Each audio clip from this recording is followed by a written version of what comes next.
Jadi gini, saya ingin ajarkan, mohon maaf, berbagi bukan mengajarkan. Saya ingin berbagi begini. Agama itu ketika memerintahkan kepada kita, bukan ingin memberi beban. Di cara berfikirnya ingin memberikan solusi.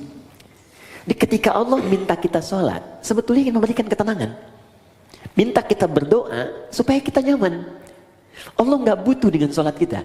Semuka langit dan bumi tidak bersujud kepada Allah, tidak akan menurunkan status Allah sebagai Tuhan. Cuma kita yang butuh. Makanya ketika dipanggil hayya 'alas shalah, Anda bertanya, kenapa sholat? Kata Allah lewat suara azan, hayya 'alal falah. Yang aku berikan lewat sholat bukan beban, tapi kebahagiaan untukmu. Bukankah engkau selalu minta, ya Allah bahagiakan rumah tanggaku, ya Allah sukseskan pekerjaanku. Aku yang punya, datang kamu sujud, minta aku berikan. Kemudian yang kedua adalah doa khusus sebelum salam, karena ini menjadi bagian terakhir dari 4 keadaan yang doanya seketika akan dikabulkan oleh Allah kalau benar caranya. Ada saat berdiri, kedua saat ruku, ketiga saat sujud, dan keempat sesaat sebelum salam.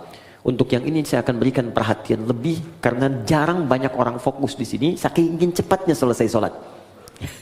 Jadi baru tahiyat udah pengen salam gitu kan. Makanya Allah taruh tuh di bagian terakhir sebelum salam, ada peluang saat kita membacakan doa itu seketika kalau benar doanya bisa dikabulkan. Kalau dalam posisi itu Anda diminta dan dimohon untuk memberikan sesuatu atau meminta sesuatu, kira-kira apa yang harus kita mintakan? Assalamualaikum warahmatullahi wabarakatuh. Alhamdulillah, wassalatu wassalamu ala rasulillah wa ala alihi wa sahbihi wa man walah, wa ba'du. Teman-teman sekalian, alhamdulillah kembali kita diberikan kesempatan oleh Allah Subhanahu wa taala untuk beraktivitas di hari ini. Semoga insyaallah hari ini aktivitas kita mendapat bimbingan dari Allah Subhanahu wa taala dan mudah-mudahan lebih baik daripada hari-hari sebelumnya. Ini penting saya ingatkan dalam setiap kesempatan supaya kita bisa mengoreksi dulu yang telah kita kerjakan, kemudian membangun visi baru pada hari-hari yang akan kita lalui. Demikian diajarkan dalam Al-Quran. Dan ini yang mempraktikkan sekarang menjadi luas. Bahkan banyak non-muslim yang mengambil manfaat dari ayat-ayat ini, kemudian dijadikan sebagai peta-peta kehidupan. Itu ayatnya sering kita hafalkan, bahkan dibaca dalam setiap kesempatan sholat. Namun tidak sedikit kemudian yang menurunkan itu menjadi detil bimbingan kurikulum dalam aktivitas hidup. Allah pernah menyampaikan di surah Al-Insyirah itu, فَإِذَا فَرَغْتَ فَانْصَبْ وَإِلَى رَبِّكَ فَرَغَبْ. فَإِذَا فَرَغْتَ فَانْصَبْ. Jika engkau telah menuntaskan aktivitas di hari itu, maka kemudian siapkan untuk yang besok. Kalau Nabi biasanya malam-malam tuh beliau evaluasi dulu. Istighfar, mengevaluasi kekurangan diri di rumah tangga, apa yang kurang, bergaul dengan tetangga apa yang harus diperbaiki, bergaul dengan banyak orang apa yang harus dilengkapi. Dari situ kemudian beliau istighfar sampai 100 kali, 70-100 kali. Padahal sifat beliau itu maksum, dijaga dari salah. Hanya apa yang dikerjakan Nabi, kata Allah, sesungguhnya itu bukan sekedar untuk pribadinya beliau, tapi lebih banyak ditunjukkan kepada umatnya. Kalau Nabi kan dijaga dari berbuat salah, kalau kita tidak ada penjagaan. Karena itu diajarkan oleh Nabi setiap akan istirahat di malam hari, coba banyak mengoreksi diri. Manfaatnya tidur juga akan lebih enak. Ketika orang banyak merenung di kesempatan malam, sebelum tidur dia istighfar, koreksi diri, itu cenderung hatinya lebih tenang. Karena itu ketika dibawa tidur, tidurnya lebih rileks, lebih santai, lebih enak. Beda ketika orang masih mengumpulkan persoalan dalam benaknya dan belum melahirkan ketenangan dalam jiwanya. Beda antara solusi dengan tenang itu lain. Ya tenang itu belum tentu mendatangkan solusi seketika. Tapi ketika ketenangan itu tiba, walaupun solusi belum datang, tapi jiwanya semakin nyaman. Karena itu di dalam Al-Quran sering diajarkan amalan-amalan yang diantara manfaatnya membuat jiwa kita tenang. Ya contoh, Allah menyebutkan orang yang sering berzikir itu hatinya tenang. Quran surah 13 ayat ke-28. Ala bizikrillahi tatma'innul qulub. Kata Allah, ala yakinkan pada jiwamu aku informasikan dengan kuat, bidzikrillahi, dengan banyak berzikir kepada Allah. Ba-nya di sini musahabah, membangun kedekatan. Jadi kalau orang mencoba dekat dengan Tuhan, ingin mendekat kepada Allah, dia banyak berzikir, tatmainnul qulub, maka dampak zikir itu akan berpengaruh kepada ketenangan jiwa. Nah, bagaimana cara berzikir? Diberikan detailnya. Baca Quran itu zikir. Makanya Al-Quran disebut dengan zikir. Quran surah ke-15 Al-Hijr ayat ke-9. Inna nahnu nazzalna dzikra. Kami telah turunkan Al-Quran sebagai zikir. Jadi kalau teman-teman sedang baca Al-Quran, itu ada ketenangan. Zikir di situ. Makanya silahkan kalau Anda tidak percaya, silahkan ketika Anda sedang gelisah, pekerjaankah di kantor, di rumah tangga ada masalah, alih-alih Anda kemudian adu argumentasi, atau hanya menuliskan persoalan di media sosial, bikin status yang tidak kunjung tuntas, kenapa kemudian tidak Anda alihkan dengan berwudu, membuka mushaf, baca Quran? Ini jaminan. Demi Allah saya katakan, ketika Anda praktekkan, kata Allah saya berikan ketenangan. Ambil wudu, buka mushaf, baca. Walaupun solusi belum tiba, hati cenderung tenang. Bahkan ada orang-orang yang jangankan baca, dia mendengar Al-Quran saja, itu ada kekuatan dalam jiwanya. Itu ada di Quran surah ke-8 ayat kedua. Innamal mu'minuna alladzina idza dzukirallahu wajilat qulubuhum wa idza tuliyat 'alaihim ayatuhu zadatuhum imana wa 'ala rabbihim yatawakkalun. Orang beriman itu kalau dia disebutkan nama Allah, ada getaran dalam jiwanya. Dan kalau dibacakan ayat-ayat Allah, bertambah keimanannya dan semakin dekat hubungannya dengan Tuhan. Tawakalnya kuat. Dikata Allah, kalau Anda nggak sempat baca misalnya, atau kesulitan membaca, buka murotal. Teman-teman di jalan sambil Anda ke pekerjaan, ya, Anda ingin tenang, alih-alih mendengar atau membaca yang tidak jelas, buka murotal. Dengarkan. Minimal itu akan membawa ketenangan pada jiwa, kata Quran. Ada bacaan Quran, ada sholat. Sholat itu disebut zikir. Quran surah ke-20 ayat ke-14. Ya innani anallahu la ilaha illa ana fa'budni wa aqimis salata li dzikri. Kata Allah, saya Allah, tidak ada Tuhan selain saya, sembah saya. Cara menyembah saya, tunaikan salat sebagai zikir. Karena itu banyak dulu orang-orang yang ketika sedang gelisah, ada masalah, dia memilih untuk berwudu, ada yang datang ke masjid, ada yang sholat di rumahnya, minta solusi, minimal ketenangan tiba. Doa bagian dari zikir. Ya, Quran surah ke-7 ayat ke-205. Wadhkur rabbaka fi nafsika tadarruan wa khifatan wa dunal jahri minal qaul. Silahkan kau berdoa sebagai zikir. Karena itu orang berdoa cenderung tenang. Nah, ini disatukan saat kita akan tidur. Silakan Bapak Ibu cek. Bukankah saat akan tidur berdoa? Ya kan? Bukankah saat akan tidur diajarkan baca ayat-ayat? Ya, kalau yang mula-mula diajarkan 3 kul itu, Al-Ikhlas, Al-Falaq, An-Nas, Qul huwallahu ahad, Qul a'udzu birabbil falaq, Qul a'udzu birabbin nas. Tambah ayat kursi supaya tidak diganggu oleh setan saat tidur. Ya, ingat, kita tidur, setan datang dalam tidur. Ya, datang dalam tidur. Makanya kalau ada mimpi buruk, Nabi mengatakan dia diganggu oleh setan. Ya, untuk itu kita meminta pencegahan kepada Allah yang tak mengantuk. Ingat, setan tak tidur, Allah tak ngantuk. Maka kita meminta, bacakan ayat kursi. Ya, lempar dia dengan ayat kursi. Allahu la ilaha illa huwal la ta'khudhu sidatun wala naum. Ya, lempar dengan ayat kursi. Tidak cukup dengan ayatnya, dengan kursinya sekalian. Ya, ya, bacakan itu. Kemudian ada yang sholat kan? Sholat dulu sebelum tidur kan? Ya, Nabi mengajarkan witir atau 2 rakaat sebelum kita tidur. Supaya apa? Supaya tenang. Jadi gini, saya ingin ajarkan, mohon maaf, berbagi bukan mengajarkan. Saya ingin berbagi begini. Agama itu ketika memerintahkan kepada kita, bukan ingin memberi beban. Di cara berfikirnya ingin memberikan solusi. Di ketika Allah minta kita sholat, sebetulnya ingin memberikan ketenangan. Minta kita berdoa supaya kita nyaman. Allah nggak butuh dengan sholat kita. Semuka langit dan bumi tidak bersujud kepada Allah, tidak akan menurunkan status Allah sebagai Tuhan. Cuma kita yang butuh. Makanya ketika dipanggil hayya 'alas shalah, Anda bertanya, kenapa salat? Kata Allah lewat suara azan, hayya 'alal falah. Yang aku berikan lewat salat bukan beban, tapi kebahagiaan untukmu.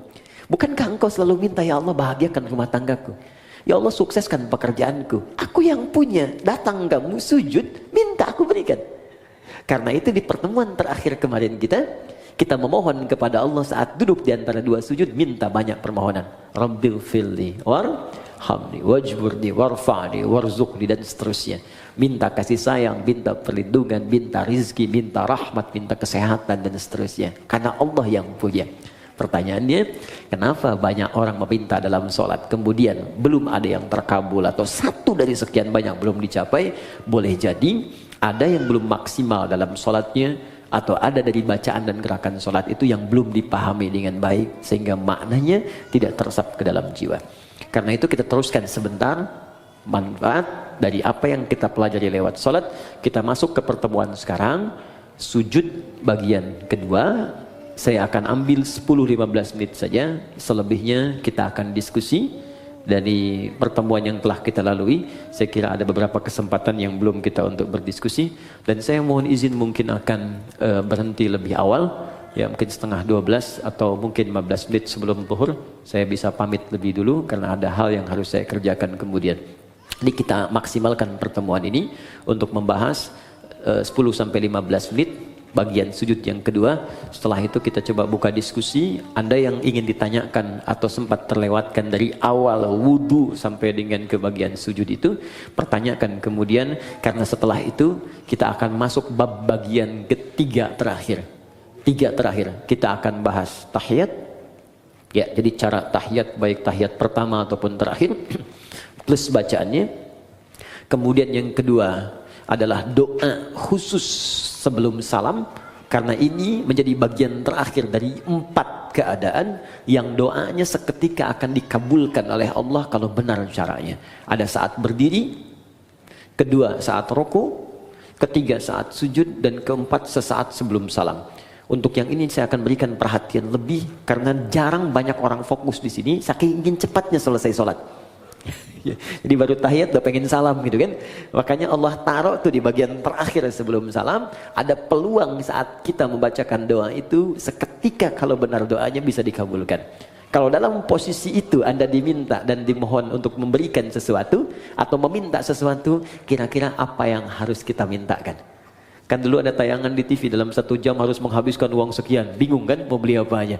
Sekarang dalam sekian menit, sekian detik Anda harus meminta, dan kalau diberikan itu akan dikabulkan. Kalau Anda minta kan berpeluang dikabulkan. Anda mau minta apa? Nanti akan diajarkan oleh Nabi beberapa kalimat yang kalau Anda bacakan itu akan diberikan semua yang terbaik dunia, alam kubur, dan akhirat. 3 dimensi kehidupan. Karena nanti ada yang cuma minta dunia saja. Quran surah kedua ayat 200, wa minan nasi may yaqulu rabbana atina fid dunya. Terus bukan jangan harang, itu yang ayat 201. Wa minan nasi may yaqulu rabbana atina fid dunya wa ma lahu fil akhirati min khalaq. Ada dari sekian manusia yang orientasi hidupnya cuma minta dunia saja. Yang penting dunia sukses. Dia nggak berpikir akhirat. Akhirat gimana nantilah. Alam kubur nanti aja. Pokoknya dunia saya pengen raih dulu nih. Dia yang paling hebat, popularitas harus paling tinggi, kedudukan paling hebat, harta paling banyak. Itu aja. Gak ada yang lain.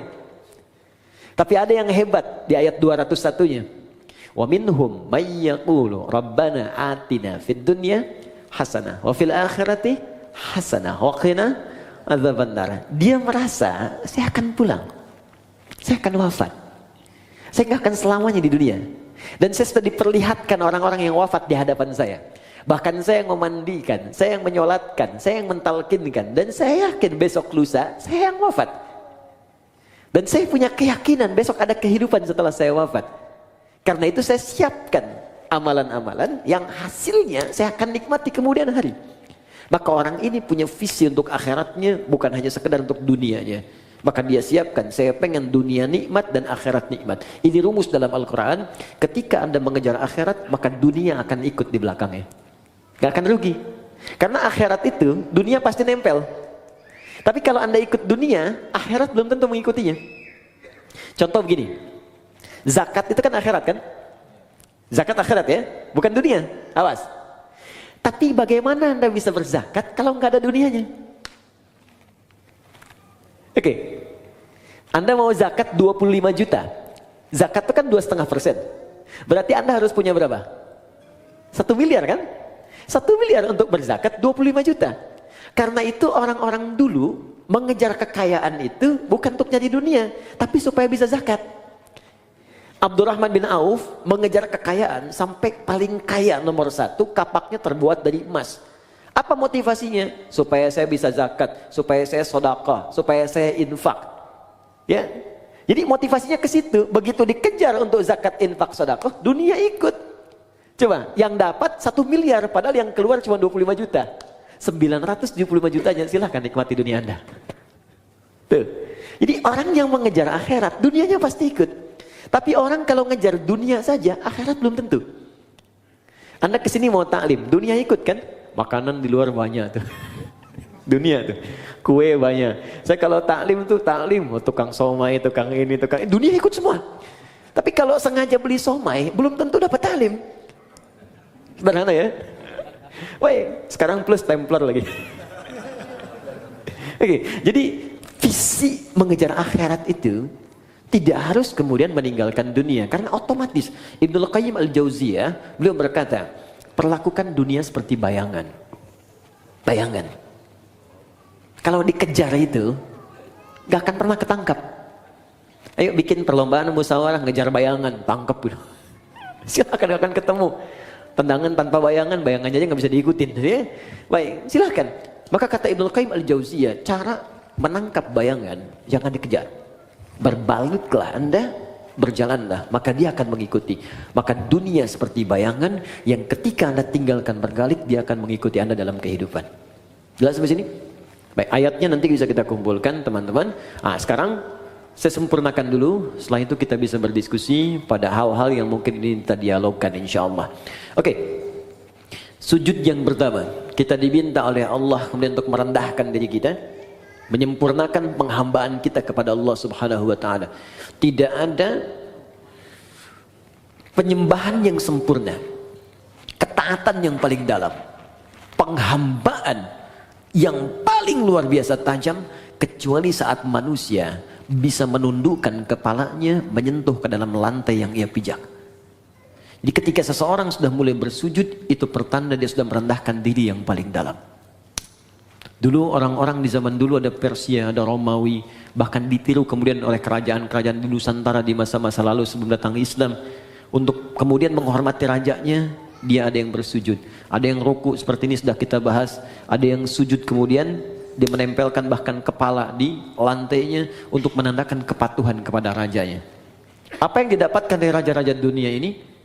Maaf, tidak seluruhnya diberikan. Tidak semua kebutuhan diberikan. Belum tentu dia sehat diberikan obat. Belum tentu keperluannya diberikan. Belum tentu dia gelisah ditenangkan. Tapi kemudian Allah berfirman, datang padaku, sujud kepadaku, ketika engkau sujud, aku berikan apapun yang kau butuhkan dalam kehidupan. Bahkan turun Quran surah ke-48 ayat 29 yang pernah kita bacakan di pertemuan lalu. Muhammadur Rasulullah walladzina ma'ahu asyidda'u 'alal kuffar ruhama'u bainahum tarahum ruk'an sujjada yabtaghuna fadlan minallahi wa ridwana. Umat Muhammad SAW itu tegas pada segala hal yang menyimpang, tapi juga penyayang terhadap sesamanya. Anda akan lihat mereka sering ruku dan sujud. Saat posisi sujud itulah dia kemudian bermohon kepada Allah semua kemuliaan yang mampu dia dapatkan. Itu tantangan. Jadi begitu Anda merendahkan di hadapan Allah, maka Allah berikan apa yang kamu butuhkan, aku akan berikan. Maka keluarlah hadis Nabi SAW. Perhatikan baik-baik kalimat Nabinya yang disampaikan dari Ibnu Abbas. An Ibnu Abbas radhiyallahu taala anhuma. Hadis riwayat Ibnu Abbas, semoga Allah meridai kepada beliau dan kepada kedua orang tuanya. An Nabi sallallahu alaihi wasallam, beliau menerima riwayat ini dari Nabi sallallahu alaihi wasallam. Perhatikan kalimatnya, aktsirud du'a. Jika Anda dalam posisi sujud, maka perbanyak permintaan. Doa. Minta, minta, minta, minta, minta. Ada seorang datang kepada Nabi, ya Rasulullah, tolong doakan saya masuk surga. Tolong doakan saya masuk surga. Apa jawab Nabi? Fa'inuni, bikasratis sujud. Maka bantu saya dalam doa itu dengan engkau beramal memperbanyak sujud. Bahkan untuk surga pun sujud. Untuk dunia mau minta, silakan. Karena itulah di kesimpulan terakhir, orang yang sujudnya benar, ketika dia sujud menghambakan dirinya, dia katakan subhana rabbiyal a'la, maha suci Allah yang paling tinggi di antara semua yang pernah dapati dalam kehidupan. Wa bihamdi, aku memujinya. Subhanakallahumma bihamdika Allahumma ighfirli, aku minta ampun ya Allah kalau selama ini aku salah dalam penghormatan, salah dalam penghambaan, ampuni saya ya Allah. Maka bangkit dia, didudukkan oleh Allah. Kata Allah, silahkan mau minta apa, aku berikan apapun yang kamu butuhkan. Maka Nabi ajarkanlah duduk di antara dua sujud untuk meminta kepada Allah beberapa permintaan yang kita butuhkan. Rabbi firli, warhamni, wajburni, warfa'ni, warzukni. Dari sekian yang kita bahas di pertemuan yang lalu, ada 7-8 permintaan. Silahkan minta. Makanya minta dengan hati, jangan cuma di lisan. Ketika Anda mengatakan Rabbi firli, ingat punya dosa apa. Awas, jangan hambar. Kalau cuma hambar, cuma di lisan. Kalau cuma minta di lisan, itu sudah banyak yang mengerjakan. Ada orang Arab Baduy dulu begitu. Dan dikoreksi oleh Al-Quran. Buka Quran surah ke-49, ayat ke-14. Oke, Quran surah ke-49, Al-Hujurat. Ya. Ayat ke-14. Ya. Jadi ada orang yang sering berucap di lisannya, tapi tidak diikuti dengan hatinya. Jadi nggak ada kekhusyuan, nggak ada kenikmatan dalam jiwanya, nggak meresap permintaannya. Qalatil a'rabu amanna. Ada orang Arab Baduy berkata, kami beriman.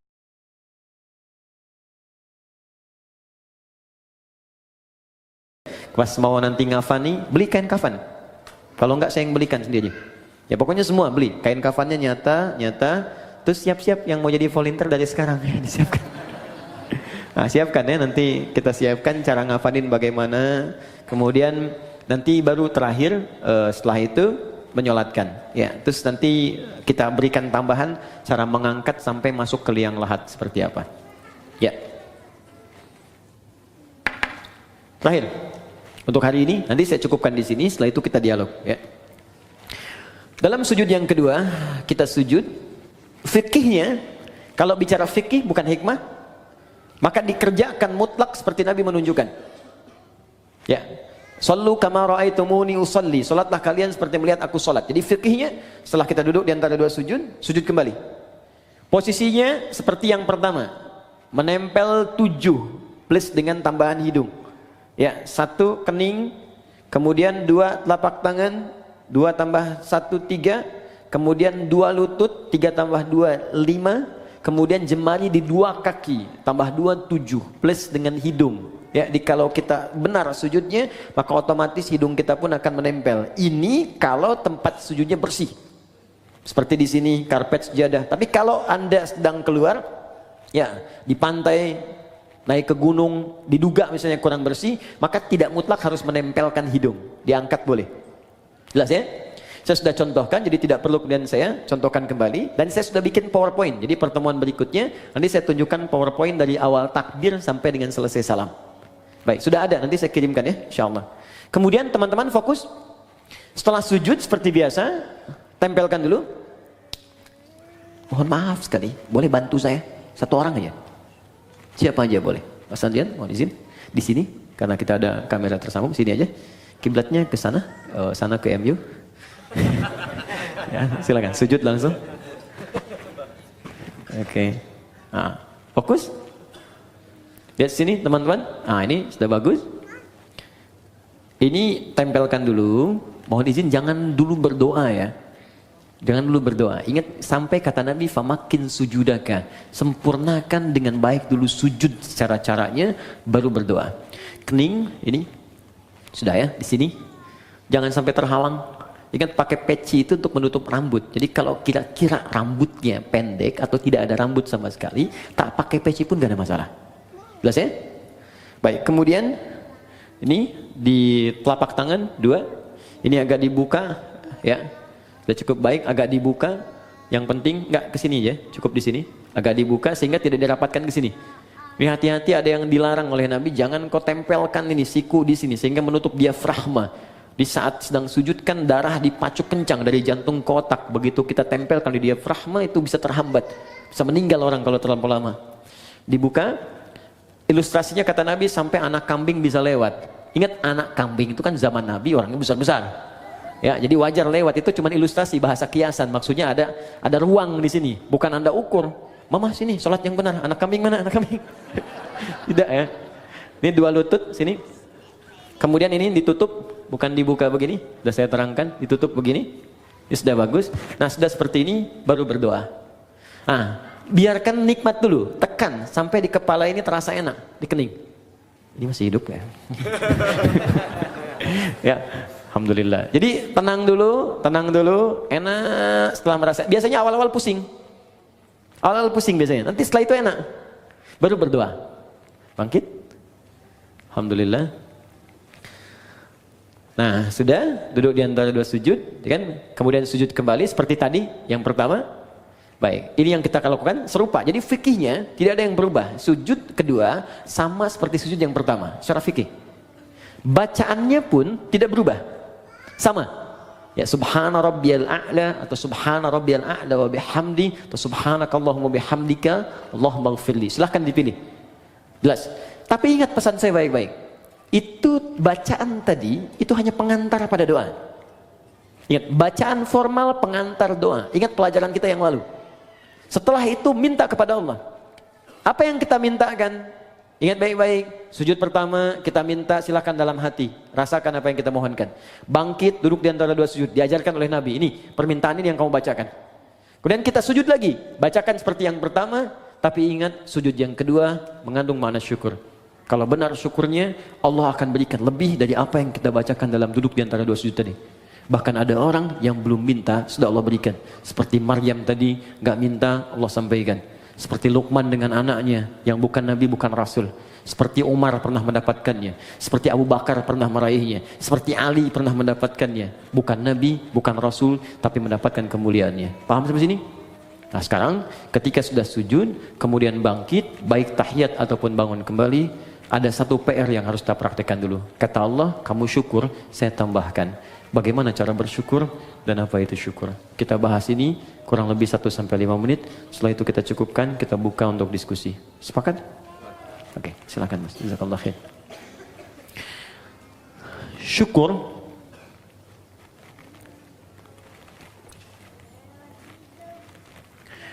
artinya usaha untuk mengungkapkan,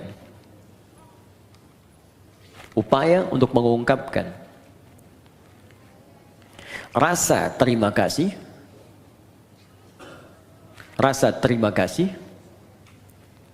dan kebahagiaan.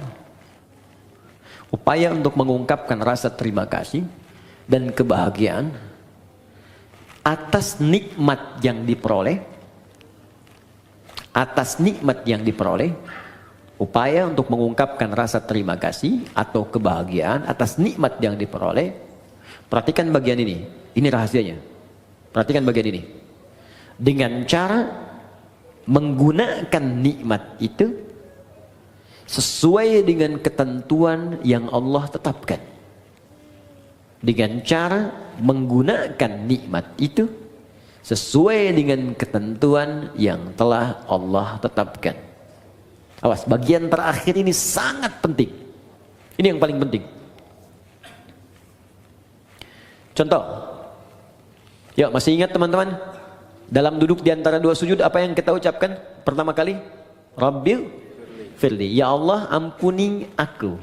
Orang yang sudah diampuni oleh Allah, maka cirinya organ tubuhnya akan dijaga oleh Allah dari perbuatan maksiat. Lalu kita bersyukur. Sujud, ya Allah terima kasih. Engkau ampuni dosaku. Maka ketika Anda bangkit lagi, utamanya selesai sholat kita, maka buktikan nikmat yang telah Allah berikan kepada kita itu dengan berusaha menjaga tubuh kita untuk digunakan pada hal yang telah Allah tetapkan. Contoh, kata Allah, mata itu hanya boleh melihat yang ini, yang baik-baik, yang tak baik palingkan. Turun Quran surah ke-24 ayat 30 untuk laki-laki, 31 untuk perempuan. Qul lil mu'minina yaghuddu min absarihim. Katakan pada pria-pria yang punya iman. Masih ingat tadi di awal? Iman bersanding dengan salat. Alladzina yu'minuna bil ghaib wa yuqimunas shalah. Iman bersanding dengan salat. Katakan pada pria-pria yang punya iman. Katakan pada pria-pria yang telah salat. Ayat 31-nya wa qul lil mu'minat. Katakan pada perempuan-perempuan yang punya iman. Katakan pada perempuan-perempuan yang telah salat. Yaghuddu min absarihim, yaghuddna min absarihinna. Pandangannya, matanya gunakan untuk melihat yang baik saja. Jika yang ditatap itu tak baik, maka palingkan. Disebut dengan ghaddul basar. Maka jika Anda ingin mensyukuri nikmat ampunan Allah, maka gunakanlah kemudian tubuh kita untuk digunakan pada semua ketentuan yang telah Allah tetapkan. Mata, apa ketentuan mata? Telinga, apa ketentuan telinga? Lisan, apa ketentuan lisan? Sampai ke ujung kaki. Jelas? Di ketika Anda ingin mendapatkan ampunan Allah, kata Allah, saya ampuni. Baik, buktikan, jaga ampunan itu. Ini bukan Allah sudah bersihkan, Anda pakai maksiat lagi. Habis sholat, bicarain orang lagi. Yang dibicarakan kadang-kadang imamnya juga. Sialan tuh imam. Harusnya makmum dia benar. Baca kepanjangan. Maghrib baca Yasin. Bisa. Baru salam gitu kan. Iya. Banyaknya di tarawih kan. Waladhdallin amin. Yasin. Malam pertama lagi. Allahu Akbar. Saya pernah tuh, itu baru hari pertama saya jadi santri. Begitu masuk pesantren di Garut, imamnya pas angkatan terakhir di kelas paling akhir, kelas 6. Dia baca madnya paling tinggi, paling panjang yang 6 harokat. Bismillahirrahmanirrahim. 6 harokat. Ya, kalau sekarang bingung, jadikan detik. Kalau kami mengajarkan pakai detik. 1 detik itu 2 harokat. 2 detik 4 harokat. 3 detik 6 harokat. Di detik itu lebih mudah. Tak, tak, tak. Lihat. Alhamdulillahi Rabbil Alamin. Ar-Rahmanir-Rahim. Maliki Yaumiddin. 6 harokat panjang sampai waladhdallin. Jadi ketika dia baca 6 harokat itu kan lewat dari 3 menit. Al-Fatihah aja. Udah begitu selesai waladhdallin amin Yasin. Saya hari pertama masuk pesantren, malam pertama tarawih pakai Yasin. Di hati itu begini aja. Tapi Allah Maha Adil. Allahu Akbar. Jadi begitu selesai Yasin, Allahu Akbar. Itu tuh. Tapi tidak harus ditiru tuh yang begitu ya. Ya. Oke, lihat balik sini. Teman-teman fokus. Jadi begitu caranya. Ya, telinga jaga. Lisan jaga. Jadi jangan sampai saat sholat diampuni, habis sholat maksiat lagi. Ini menunjukkan ada yang salah dalam sholatnya. Tuh, sampai nangis anak-anak tuh. Banyak yang begitu. Ya sayang, nggak apa, mau coklat. Oke. Ada berapa? 1 orang? Tolong ke belakang. Rizki. Saya tutup. Kalau ini standar ya. Ini yang sering orang keliru. Rizki bisa materi, uang, benda, pakaian, kendaraan, makanan, rumah, dan sebagainya. Oke, kita praktek dulu, fokus, praktek dulu. Kita minta warzuqni, ya Allah berikan aku rizki. Allah jawab. Dan kadang banyak orang tidak sadar, mungkin kesuksesan yang Anda dapatkan sekarang, itu atas doa Anda saat sholat. Anda pengen punya kedudukan, kata Allah saya berikan. Anda pengen punya harta, saya berikan. Anda ingin popularitas, sukses karir, saya berikan kata Allah. Tapi berapa banyak yang Allah berikan atas doa yang dimintakan dan dikabulkan itu kemudian yang disyukuri. Anda sujud, bangun, kata Allah syukuri. Sekarang pertanyaannya, ada orang yang bisa mensyukuri rezeki sampai-sampai Allah ditambah terus, tambah. Saking banyaknya tambahan sampai dia merasa dunia kecil. Dan yang paling dahsyat, ada orang yang nggak megang tapi ketika butuh ada. Itu yang kaya. Di saking banyaknya nggak kehitung. Mau makan, ada makanan. Pengen beli buah, ada yang beliin buah. Ada makan, ngajak teman malah dibayarin. Ya, jadi apa yang dia kerjakan tuh Allah cukupkan, cukup.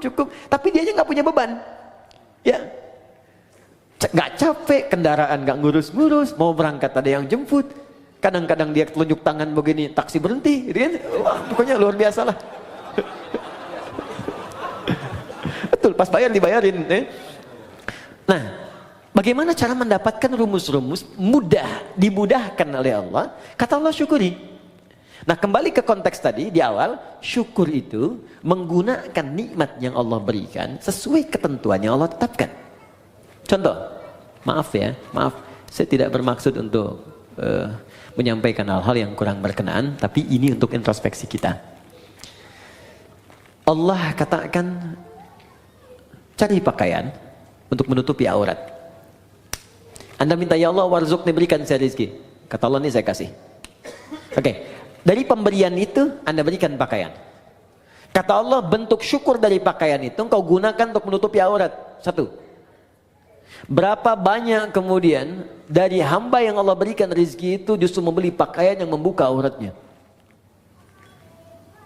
Orang tuanya tertutup tapi anaknya terbuka. Jadi kalau dari kecil Anda tanamkan kepada anak, diberikan pakaian yang membuka auratnya, ya bagaimana saat dewasanya? Itu baru pakaian. Yang kedua, silakan lihat. Kata Allah, gunakan pakaian itu untuk engkau gunakan menampil dengan sempurna saat ibadah. Menghadap kepadaku dengan pakaian yang indah. Turun Quran surah ke-7 ayat 31. Ya bani Adam khudhu zinatakum inda kulli masjid. Hei anak cucu Adam, jika ada panggilan dari masjid maka kenakan pakaian terbaikmu. Saya mau tanya, panggilan apa yang muncul dari masjid? Salat. Allahu Akbar, Allahu Akbar. Makanya orang khusyuk itu di pertemuan yang lalu masih ingat? Ketika dia akan menghadap Allah, dia kenakan pakaian terbaiknya. Allah yang panggil. Antum ini dapat undangan Sabtu Ahad yang ngundang manusia. Tampilan luar biasa. Ada yang pesan dulu, jasnya dibikin dulu, sepatunya juga bikin dulu, mereknya ditampilkan dulu. Hanya untuk penuhi undangan manusia. Yang belum tentu memenuhi kebutuhan kita. Yang belum tentu memberikan solusi pada persoalan kita. Diundang makan cuma sekali, nambah nggak bisa. Ya. Solusi belum tentu hilang. Untuk menghadapi manusia saja, tampilan kita luar biasa. Kata Allah, kenapa ketika aku undang tampilan kau biasa-biasa saja? Kan kurang adil, Bu, Pak, teman-teman. Yang paling unik yang dipakai di olahraga, itu pula yang dipakai dalam sholatnya. Ada yang dipakai kemudian rekreasi, itu pula yang dipakai dalam sholatnya. Apakah salah? Tidak, sah menurut hukum. Tapi untuk bentuk syukur yang sempurna, itu belum paripurna. Jelas sampai sini? Baik. Saya kasih rumus begini. Ini rahasia. Tapi saya coba, dan hasilnya luar biasa. Baik, fokus baik-baik ya. Jadi begini. Kalau kita dapat rezeki, sekali lagi ini rahasia. Kalau kita dapat rezeki berupa materi, rumus cepatnya pakai dulu untuk ibadah. Pakai untuk ibadah dulu. Sehingga pertama hisab kita akan ringan di hadapan Allah. Ya. Saya biasanya kadang Allah titipkan kasih pakaian lewat si fulan yang kirim kain, kirim pakaian. Tak pernah saya terima pertama kali kecuali saya coba pakai ibadah dulu. Even itu orang cuma pakai kasih kaos. Pakai sholat sunnah. Pakai baca Quran, pakai sholat dulu. Maka apa yang terjadi? Karena semua benda yang akan kita kenakan itu akan bersaksi di hadapan Allah di hari kemudian. Ya, termasuk anggota tubuh. Al-yawma nakhtimu ala afwahim, fatukallimuna aydihim, wa tashhadu arjuluhum. Jadi mulut dikunci, tangan kaki bersaksi. Termasuk benda-benda yang kita pijak kita kenakan. Di surah Az-Zalzalah, idza zulzilatil ardu wa akhrajal ardu wa qala al-insanu yauma idzin tuhadditsu akhbaraha. Pada saat kiamat itu terjadi, akan ada hisab dan semua benda yang kita pijak, yang kita kenakan akan bersaksi di hadapan Allah. Bayangkan, teman-teman, ketika baju itu tiba-tiba berkata kepada Allah, "Ya Allah, saya bersaksi, saya pernah dikenakan oleh si fulan ini untuk sholat kepadamu. Ya Allah, saya bersaksi dikenakan oleh si fulan ini, ya Allah, bangun tahajud mengenakan aku." Allahu Akbar. Ya fulan, ketika aku berikan kepadamu nikmat berupa pakaian, apa yang kamu kerjakan? Ya Allah, saya bersaksi, pertama kali saya gunakan untuk memenuhi panggilanmu ke masjid. Maka sepatu itu berkata, benar ya Allah, Anda gunakan. Buka pintu, maaf, rumah Anda, masuk ke ruangan kamar Anda, buka kemudian lemari pakaian Anda, coba lihat setiap helai pakaian Anda, berapa banyak yang sudah digunakan untuk ibadah. Jangan-jangan ada di antara pakaian itu yang hanya dipakai untuk digunakan maksiat saja selama hidup. Maka saran saya, cepat tutupi dengan ibadah sebelum dia bersaksi di hadapan Allah dan memberatkan timbangan Anda pada keburukan. Anda sudah minta motor, sepeda aja belum bisa membawa Anda ke masjid. Ya Allah, aku pengen motor. Kamu ini gimana? Minta motor, beban kamu akan berat. Sepeda aja belum mampu mengantarkan kau ke masjid. Itu si fulan, sepeda dia nggak punya, motor nggak pernah mimpi, mobil nggak pernah berharap. Kakinya bisa dipakai mengantarkan dia ke masjid. Jarak dia ke masjid 2 kilo. Kamu cuma 20 meter ke masjid. Sepeda sudah saya berikan, motor sudah saya limpahkan, mobil saya anugerahkan, mereknya bermacam-macam, belum mengantarkan kau juga. Maka nikmat apalagi yang harus aku berikan kepadamu supaya engkau mau berangkat ke masjid itu. Jadi kalau ada teman-teman mengatakan warzukni, ini hati-hati ya. Anda meminta dalam salat warzukni, ya Allah berikan aku rizki, dan sudah Allah limpahkan, tapi rizki itu belum mampu mendekatkan Anda kepada Allah, maka mesti berhati-hati. Jangan-jangan ada istidraj di dalamnya. Istidraj. Limpahan yang terasa nikmat, tapi di balik itu ada kumpulan azab yang sedang menunggu. Maka segera bertobat, coba dicek. Punya sepeda, pernah dipakai untuk mengantar ke masjid belum? Pernah dipakai ibadah belum? Punya motor, pernah dipakai ibadah belum? Punya mobil, pernah dipakai ibadah belum? Pakaian berapa banyak pernah digunakan ibadah? Tulisan pena, handphone, berapa banyak dipakai maksiat? Bandingkan dengan taatnya.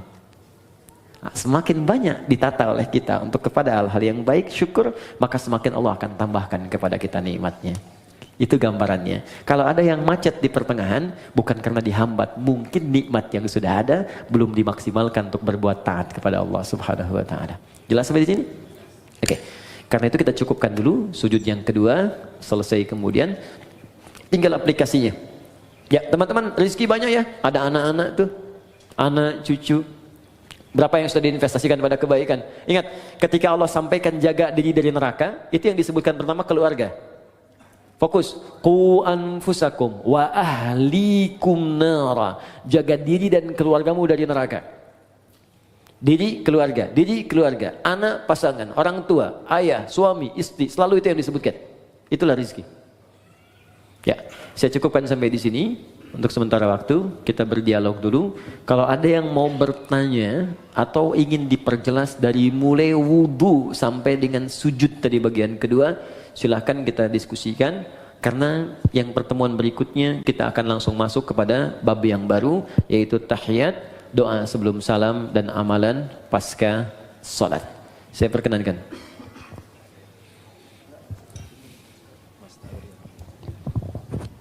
Ya, bismillahirrahmanirrahim, jazakallahu khair, Ustadz Adi Hidayat. Baik teman-teman, masih ada waktu kurang lebih sekitar 30-an menit. Kita gunakan semaksimal mungkin untuk tanya jawab. Mungkin yang pertama saya persilakan kepada saudara yang di sini. Ya, yang di sini dulu ya, sebentar ya. Nanti kalau ada yang sekiranya punya permasalahan pribadi, kurang nyaman untuk angkat tangan, boleh untuk lampirkan dalam secari kertas, nanti dibacakan. Silakan Ustaz. Assalamualaikum.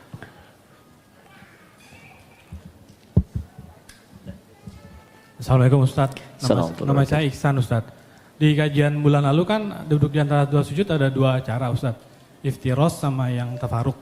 Yang kedua belum dikasih tahu Ustadz caranya, tafaruknya seperti apa. Baik. Duduk di antara dua sujud, saya mengatakan di pertemuan lalu, duduk dalam sholat itu ada dua jenis. Ya, duduk dalam sholat ada dua jenis. Satu disebut iftirash, kedua disebut tawarruk. Iftirash membentangkan bagian kaki kirinya untuk kemudian diduduki itu dan melipat bagian kanannya. Karena itu disebut iftirash dari kata firash, sesuatu yang terbentang. Kasur disebut firash karena dibentangkan, kita tiduri itu. Duduk disebut iftirash karena kaki bagian kiri dibentangkan untuk kita duduki itu.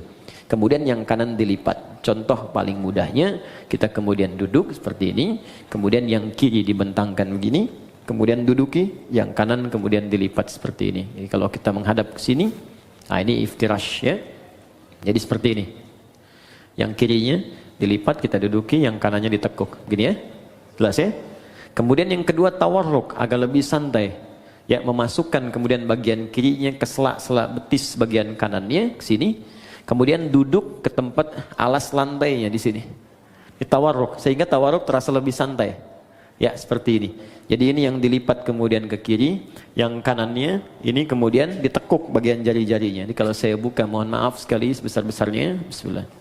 Ini saya buka, jadi jemarinya seperti ini, dilipat ya. Ya, ini yang dilipat, ini tidak pakai ya, lipat. Nah, ini yang kiri dimasukkan, dilipat, diduduk seperti ini. Dia agak lebih santai. Nah, ini ada sejarah. Dia ada kisah kapan Nabi kemudian tawarruk, karena di awal-awal masa, saya mau izin kenakan kaos kaki dulu ya, sehingga nanti ada orang potong video itu Ustadz aneh katanya kan. Yang kanan pakai kaos kaki, yang kiri tidak. Ini sekarang masanya agak repot nih. Oke. Jadi ada nanti kisahnya. Jadi kenapa Nabi asalnya iftirash terus.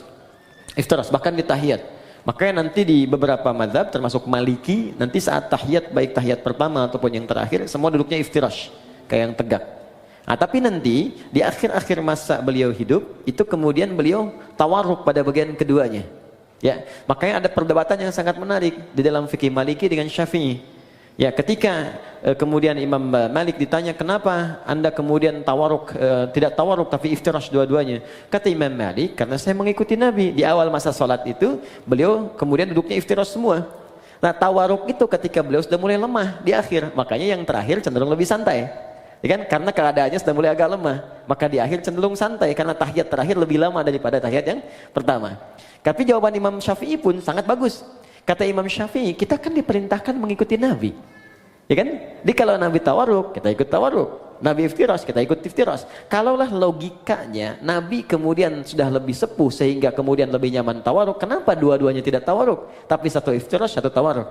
Karena itu Imam Asy-Syafi'i lebih memilih untuk yang satu iftirash tahiyat pertama, yang kedua kemudian tawarruk. Imam Malik mempertahankan iftirashnya. Dua-duanya benar, yang salah yang sambil baringan gitu ya.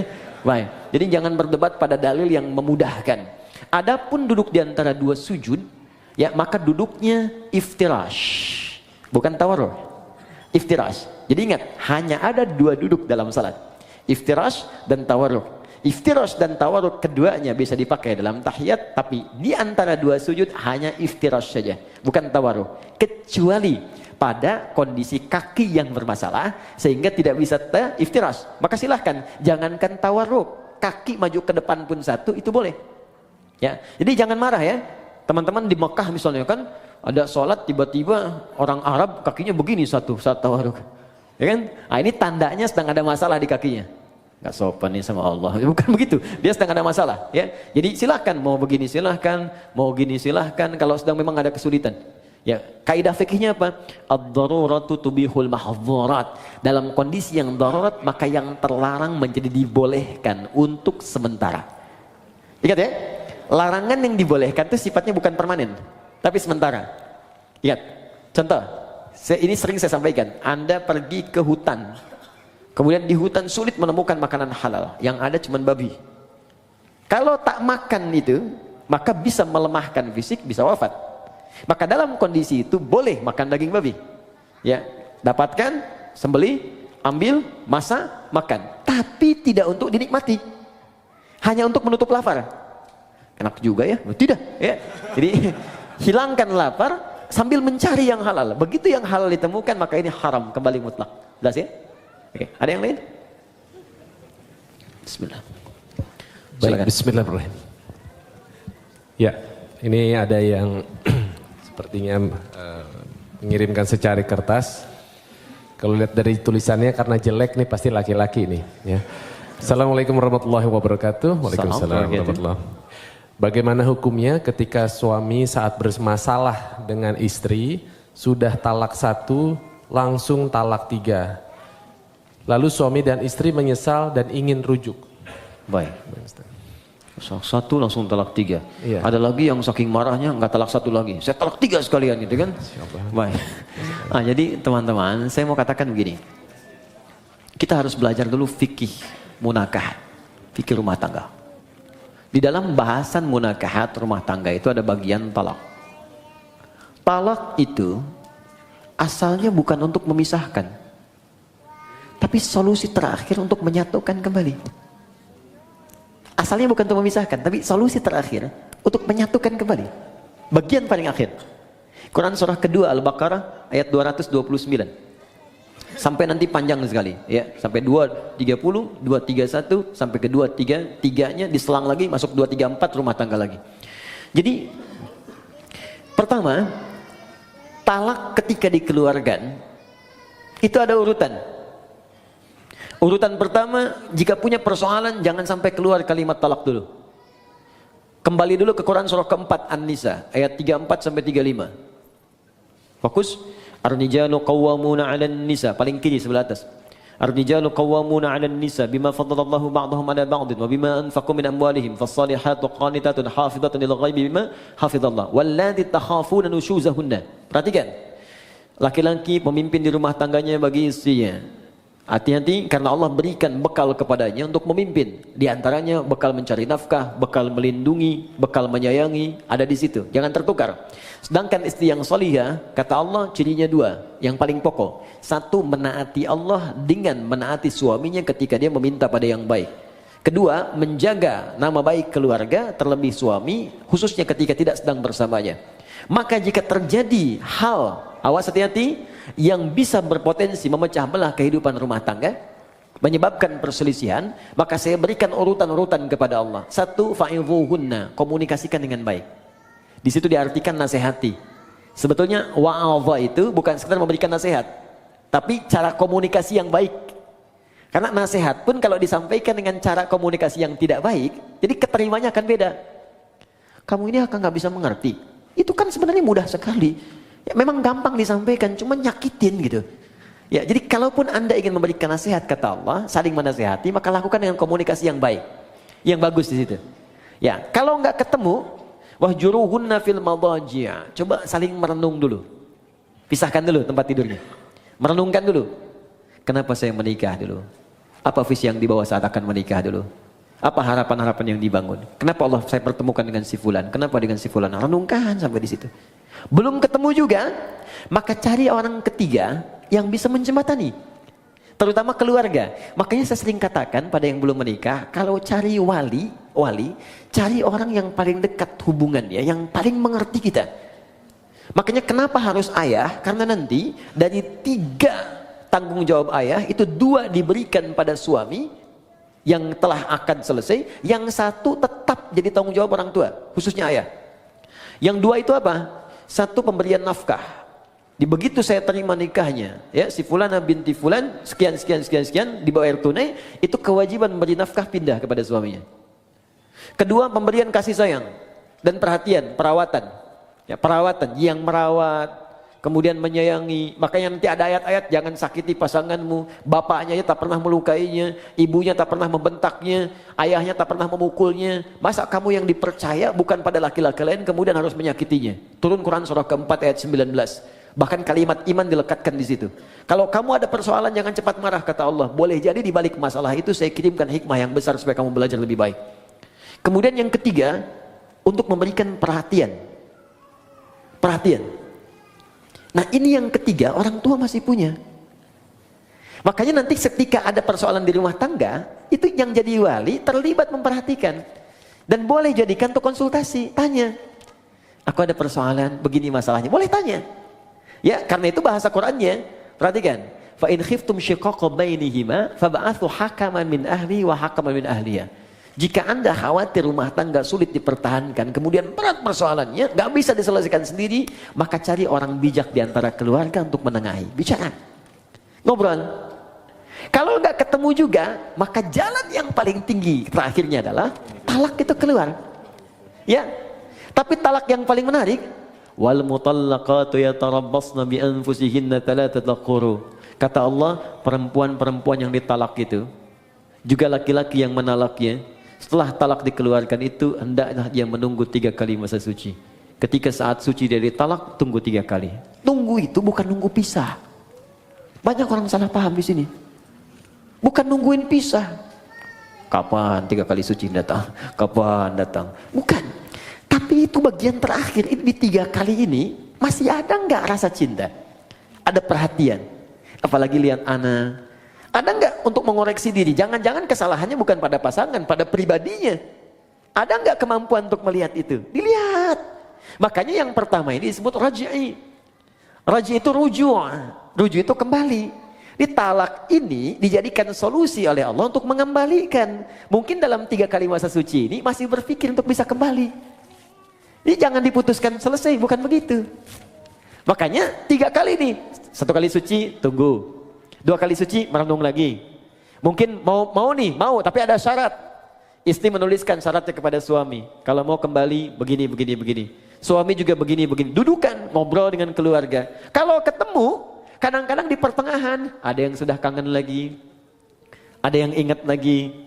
Tiba-tiba malamnya sama-sama lagi. Padahal belum 3 kali suci. Sekali suci udah bareng-bareng lagi. Maka itu nggak perlu akad lagi. Sudah otomatis nyambung lagi.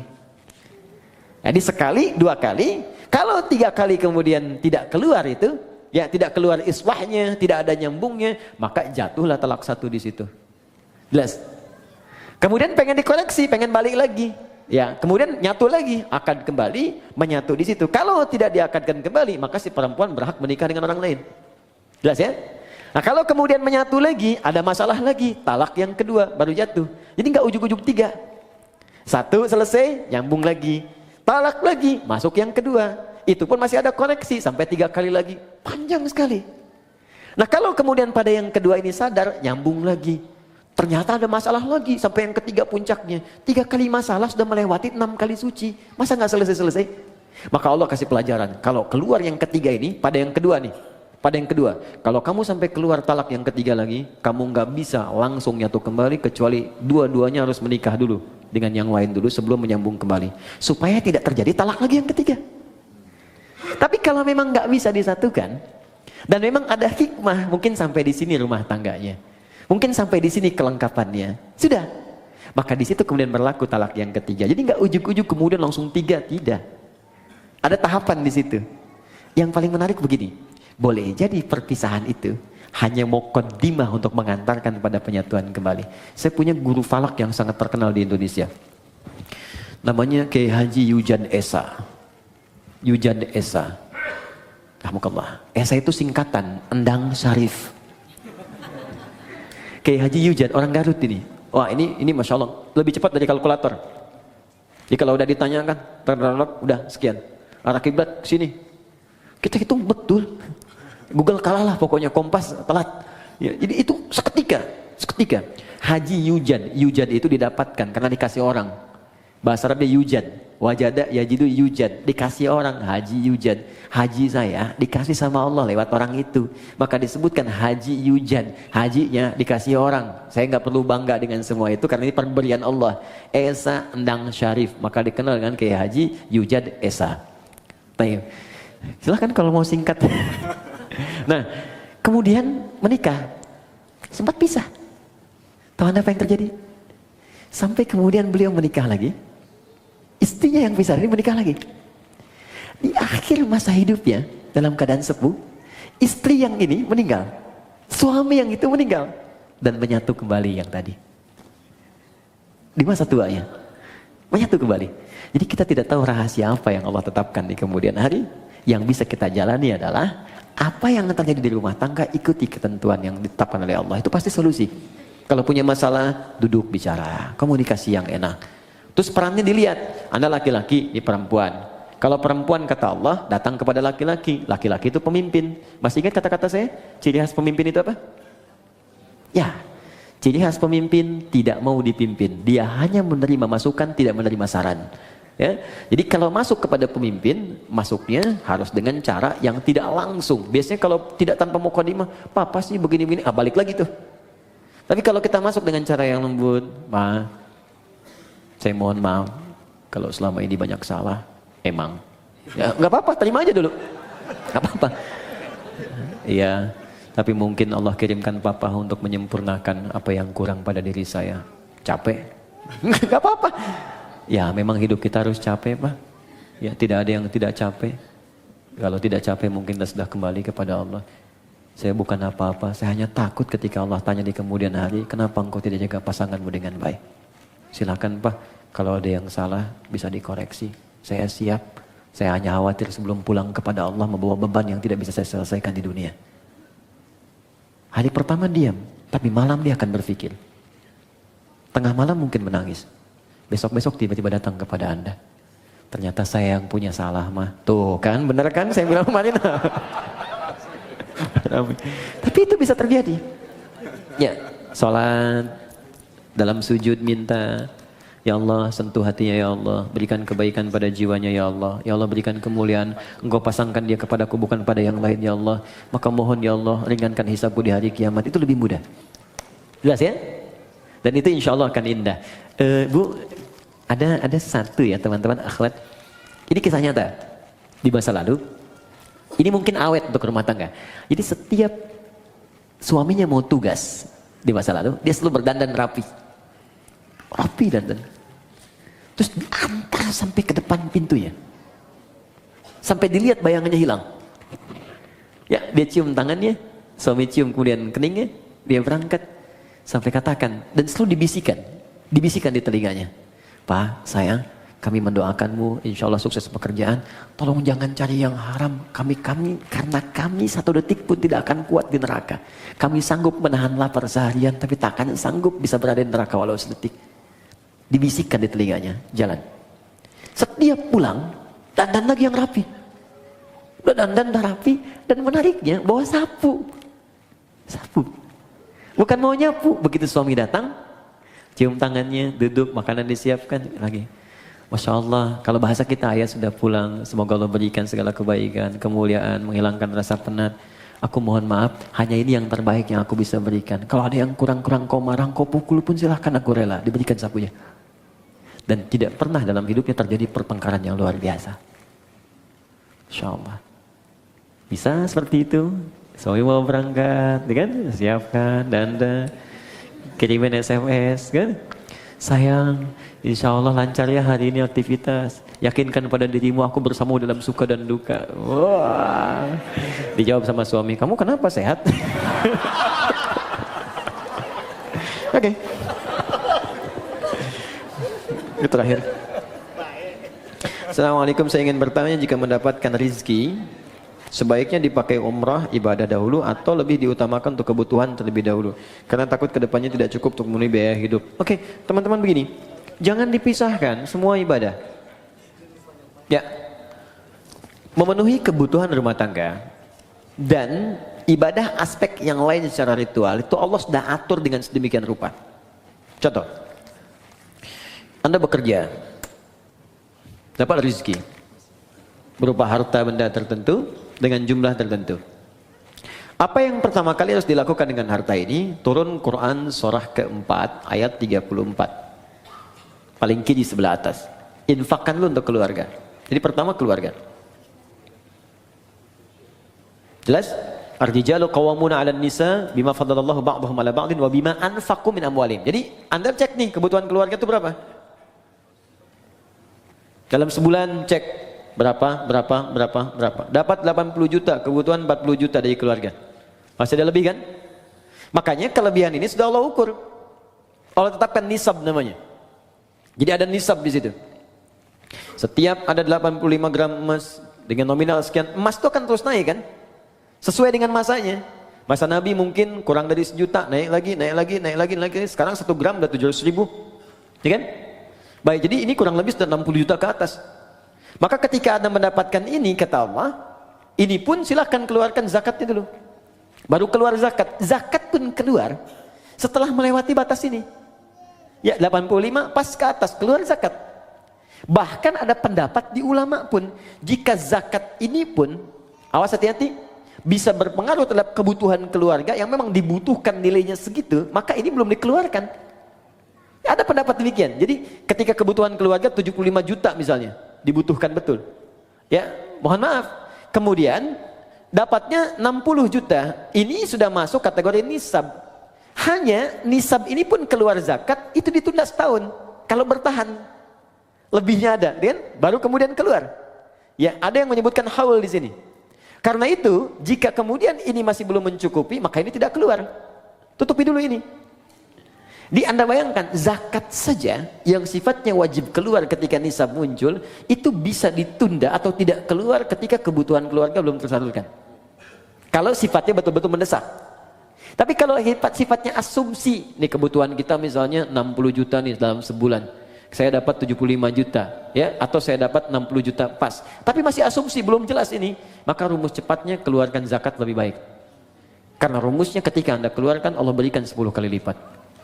10 kali lipat dari yang dikeluarkan. 10 kali lipat ini jangan dihitung dari uangnya, dari nilainya. Boleh jadi dijaga yang nilai 60 juta ini supaya dia berkurang. Sakit tidak ada. Kebutuhan ini tiba-tiba dibelikan oleh orang lain. Ini yang menjadi gratis. Anak-anak dapat beasiswa. Akhirnya yang 60 juta tinggal 30 juta. Anda masih nyimpan 25 juta. Jelas sampai sini? Oke, nah sekarang kita kembalikan ke umrah. Ustaz, saya dapat rezeki nih.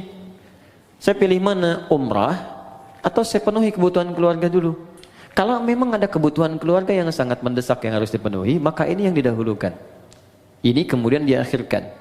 Caranya simpankan untuk tabungan, nabung tapi niatkan betul. Tuliskan tabungannya, cadangannya umrah. Jangan diganggu untuk apapun. Misal, saya dapat rezeki 55 juta. Kebutuhan keluarga 45 juta. Ini harus saya dahulukan. Masih sisa 55 juta. Maka Anda simpan misalnya 10 juta untuk umrah, 5 juta untuk cadangan ke sini. Jelas? Simpan. Dapat lagi, simpan. Dapat lagi, simpan. Sampai terpenuhi, baru berangkat. Kalau sudah dapat 30 juta ini niatkan untuk umrah, berangkatkan umrah. Ya. Tapi kalau cuma asumsi, takut ada kebutuhan, takut ini tidak, dahulukan ibadah. Dahulukan. Untuk haji, kalau sudah ada untuk haji, berangkat haji. Nanti begitu Anda pulang, Allah akan kirimkan rezeki yang baru. Yang bisa memenuhi apa yang Anda butuhkan. Insya Allah. Jelas?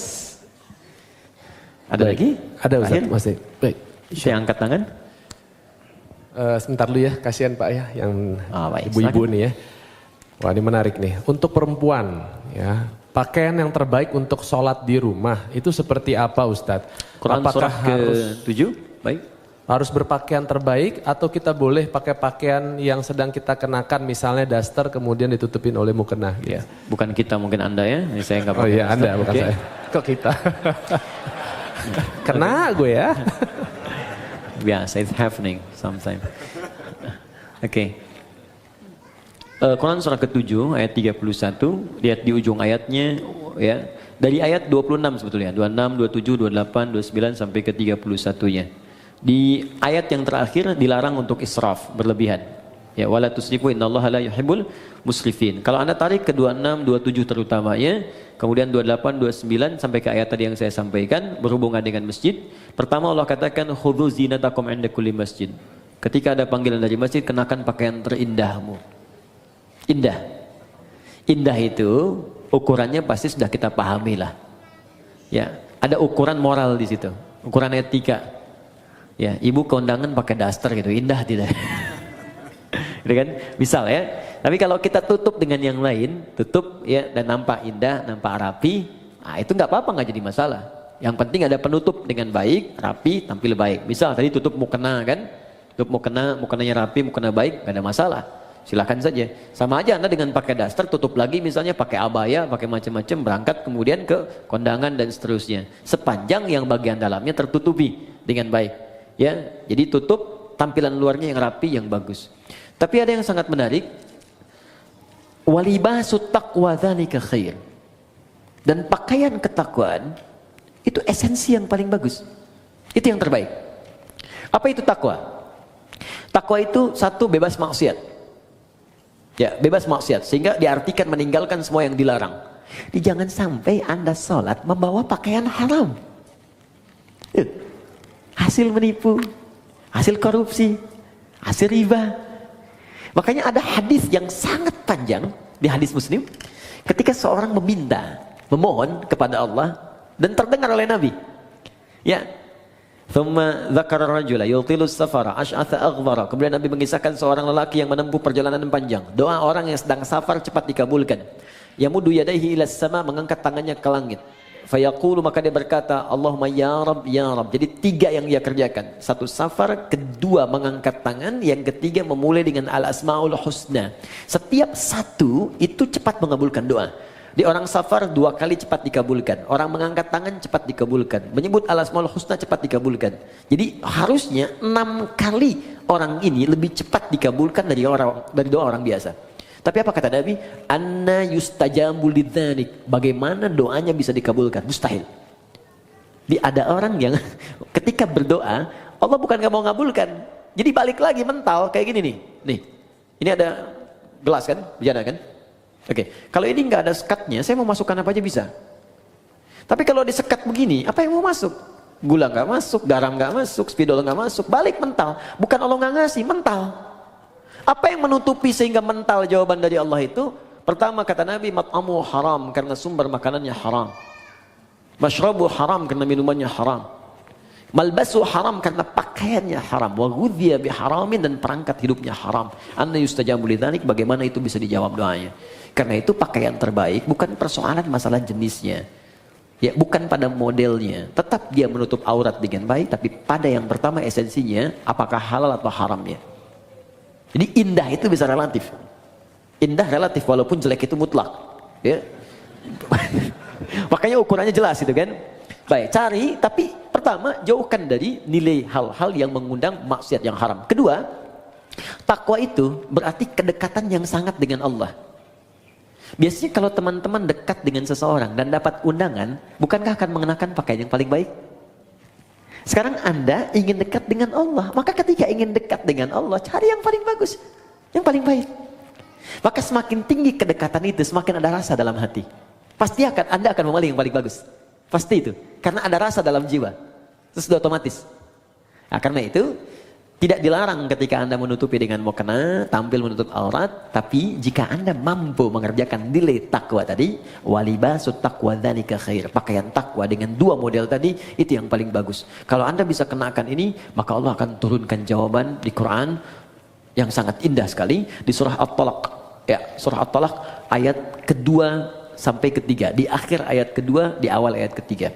Wa may yattaqillaha yaj'al lahu makhraja wa yarzuqhu min haitsu la yahtasib. Quran surah 65 akhir ayat kedua sampai awal ayat ketiga. Kata Allah, siapa yang mampu meningkatkan takwanya kepada Allah, maka aku akan ringankan persoalan hidupnya. Bukan gak punya masalah, setiap ada masalah Allah ringankan. Dia mengalami masalah itu, cuman ringan. Awas ya, ustadz pun bukan gak punya masalah. Banyak. Ini masalah antum semua nih, pertanyaan. Ya, tapi ya kasih ringan gitu. Dan tidak harus jadi ustadz. Dekati Allah, Allah pemilik semua solusi. Dan nanti ketika Anda mengalami persoalan itu, Allah ringankan. Bukan gak dapat masalah, diringankan sehingga ringan tuh. Enak. Oke, saya kira itu. Ya, Allah Ta'ala alam. Cukup? Ya, baik. Ya, oke, yang angkat tangan tadi ya. Ini penutup ya. Ya, Assalamualaikum warahmatullahi wabarakatuh. Assalamualaikum. Nama saya Bob Andinata. Saya ingin bertanya tentang khusyuk. Khusyuk, oke. Ini salah satu yang sulit ya. Saya pribadi kerjakan dalam sholat. Ya. Kebetulan saya profesinya dokter bedah. Jadi banyak masalah-masalah pasien yang saya pikirkan, dan itu terbawa dalam sholat, ya. Nah, sehingga dalam sholat sulit sekali, sampai mungkin lupa rakaat, gitu. Ya. Nah, seandainya begitu, mungkin ada kiat-kiat apa yang Ustadz bisa berikan, bagaimana saya bisa khusyuk dalam sholat. Mungkin tadi ceramah Ustadz juga bahwa kita harus memahami bacaan, memahami, tapi saya sudah mencoba untuk menghafal apa segala, tapi mungkin sulit bagi saya untuk menghafal bacaan-bacaan Al-Quran tersebut. Yang kedua, jika saya lupa ini rakaat, itu bagaimana? Ya, sujud sahwi ya Ustadz ya. Bagaimana tata caranya seandainya kita lupa tentang rakaat tersebut. Dan yang terakhir mengenai pertanyaan yang terakhir tadi mengenai pakaian yang didapat yang haram, ya itu seandainya saya mendapatkan sesuatu yang haram, apa yang harus saya kerjakan? Apakah saya harus buang pakaian tersebut, apakah saya harus berikan apa gimana? Begitu. Ya. Terima kasih. Assalamualaikum warahmatullahi wabarakatuh. Waalaikumsalam warahmatullahi wabarakatuh. Baik, pertanyaan dari Dr. Bob tentang persoalan khusyuk dalam sholat. Memang khusyuk itu masalah yang luas, universal. Tidak tersekat ke dalam profesi dokter bedah saja. Tukang kredit ketika sholat bisa ingat kreditnya. Yang mau arisan bisa ingat tuh, ya, ini giliran siapa menangnya. Semua. Karena itu di hadis Nabi menyebutkan umum. Ada 2 penyebab orang tidak khusyuk. Pertama, faktor setan. Ada setan khusus menggoda orang sholat. Namanya khanzab. Ada yang menyebut khinzib. Setan itu banyak jenisnya. Nanti mungkin bagus juga kalau kita belajar fikih setan. Ya, supaya tahu cara menghindarinya. Ya, kita nanti belajar jenis-jenis setan. Ada setan di rumah tangga. Ya, ada di Quran surah kedua ayat 102. Namanya dasim. Ada setan di pasar. Itu yang kalau ke mall pulang-pulang masih ingat tas belum dibeli. Ada banyak. Ya, ada setan di tempat-tempat musik, ada banyak macam-macam. Ya, nah ini kembali ke setan yang goda orang sholat. Nanti saya sampai ke jawabannya. Jadi Nabi mengatakan dalam salah satu hadisnya, bima makna idza kabbara, kalau seorang sudah mulai takbir, kemudian faqala syaitanu, maka setan sudah mulai berbisik di benaknya, udzkur kada, ingat ini, ingat itu. Itu ke semua. Kalau kita belum takbir, itu biasa Pak. Gak akan ingat tentang bedah, tentang pasien, tentang macam-macam. Tapi ketika Anda mulai takbir, Allahu Akbar, mulai ingat. Gunting tadi letaknya di mana? Ini ada yang belum dibedah, ini ada yang muncul semua. Berarti normal. Normal. Karena setannya betul menggoda. Ya, datang tuh. Baik. Hatta la yash'ural musalli kam raka'atan yusalli. Sampai-sampai ada orang salat yang tidak ingat berapa rakaat sedang ia kerjakan itu. Berarti benar kan hadis Nabi-nya? Dan kita semua umumnya hampir mengalami itu. Maka apa solusinya? Maka yang pertama sebelum sholat diminta kita untuk berlindung kepada Allah, berniat dengan benar. Innamal a'malu binniyat. Semua amal bergantung pada niatnya. Maka kalau kita khawatir waswas, fasta'iz billah, minta perlindungan kepada Allah dari godaan setan. Boleh ta'awudz. A'udzubillahi minasyaitonir rajim. Ada yang baca An-Nas, ya, qul a'udzu birabbin nas, minta kepada Allah perlindungan. Itu boleh dilakukan. Ini bagian pertama. Dan ulama di sini nggak ada persoalan memohon kepada Allah perlindungan sebelum sholat, karena sholat dibuka dengan takbir secara bacaan, kemudian ditanamkan dengan niat. Yang kedua, ini yang paling penting, Quran surah ke 2 Al-Baqarah ayat 45 sampai 46. Sebelum sholat dibuat persiapan yang matang untuk sholat. Ya, kata Allah di ayat 46-nya, alladzina yadhunnuna annahum mulaqu rabbihim wa annahum ilaihi raji'un. Di ayat 45, khusyuk itu enggak mudah. Wa innaha lakabiratun. Salat itu enggak mudah illa 'alal khasyin, kecuali bagi orang khusyuk. Siapa orang khusyuk ini? Ternyata khusyuk dimulai sebelum salat. Bukan saat sedang salat. Jadi ada tahapan khusyuk dimulai sebelum salat. Apa persiapannya? Tadi, yadhunnuna annahum mulaqu rabbihim. Satu, orang khusyuk itu orang yang merasakan dalam jiwanya akan menghadap kepada Allah. Karena itu ketika akan menghadap kepada Allah, kata Allah, kenakan pakaian yang bagus. Kamu dapat undangan dari orang lain, pakaian bagus. Dapat undangan dari sang pencipta, kenapa pakaian biasa-biasa? Makanya pakaian itu cenderung juga mengondisikan kita untuk bisa nyaman dalam sholat. Silahkan cek, pakai kaos oblong, ya, dengan pakai baju koko, sama-sama sah menutup aurat. Tapi rasanya lain kan? Ya kan? Oke, kemudian yang paling menarik, di ujungnya, wa annahum ilaihi raji'un. Tenang sebentar. Kalau Anda mendengar kalimat raji'un, raji'un, raji'un, apa yang terbayang? Inna lillahi wa inna ilaihi raji'un. Nah, dalam sholat itu ketika kan sholat, kalau ingin khusyuk kata Allah, rasakan mungkin ini sholat terakhir yang Anda kerjakan dalam hidup. Mungkin wafat dalam sujud. Apa yang Anda pikirkan membedah orang kalau Anda wafat sekarang? Apa yang Anda pikirkan tentang gunting, tentang segalanya, tentang selang, tentang infus? Kalau Anda wafat sekarang, apa yang mau Anda kerjakan kata Allah? Percuma pikirkan semuanya. Maka Nabi sering katakan sebelum sholat, sallu sholatan muwadda'. Sholatlah engkau seakan-akan sholat ini jadi perpisahan dalam hidupmu. Ya, sholat, siapkan. Rasakan, mungkin ini sholat terakhir. Makanya panggilannya kan panggilan adzan. Adzan, an-nida, panggilan. Oke, saya ganti namanya. Andi, ada namanya di sini? Tidak ada. Baik, kalau tidak ada, oh ada. Baik. Kalau ada saya ganti dulu. Asep, ada? Ada. Ah, pasti nggak ada. Suneo. Nggak ada kan? Ah, pasti nggak ada. Suneo dipanggil Allah. Apa artinya? Kita dipanggil tiap hari.